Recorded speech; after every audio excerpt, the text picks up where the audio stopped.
ఏంటో అమ్మా, రోజు పూజలు చేసే మీ మీదే ఆ దేవుడికి సాఫ్ట్ కార్నర్ లేదు. ఏమైంది? స్కూళ్ళు, కాలేజీలు, చదువులు మాకే భరించలేని ప్రెషర్ అనుకుంటే నీకు నాన్నకి మాకంటే ఎక్కువ టెన్షన్స్ కదా, మరి మీరెలా భరించుకుంటున్నారమ్మా? ఎంత భారం వేస్తే అంత ఎక్కువ రుణపడి ఉండాలిరా దేవుడికి. అదేంటి? నిన్ను తమ్ముడిని షాప్కెళ్ళి 5 కిలోలు పప్పు 10 కిలోలు బియ్యం తెమ్మంటే నువ్వే బ్యాగ్ పట్టుకుంటావు, తమ్ముడికే బ్యాగ్ ఇస్తావు. వాడు చిన్నోడు కాబట్టి వాడికి 5 కేజీస్ బ్యాగ్ ఇచ్చి నేను 10 కేజీస్ మోస్తా.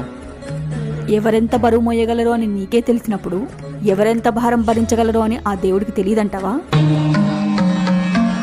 దేవుణ్ణి నిందించడం మూర్ఖత్వం. మనం భరించగలిగే భారమే దేవుడు మనకిచ్చేది. ఒకవేళ 2 బ్యాగులు అన్ననే మోస్తానంటే ఏముంది, ఈ జీవిత కష్టాలతో పోరాడడానికి అన్నా మెంటల్లీ ఇంకా స్ట్రాంగ్ అవుతున్నాడని అర్థం.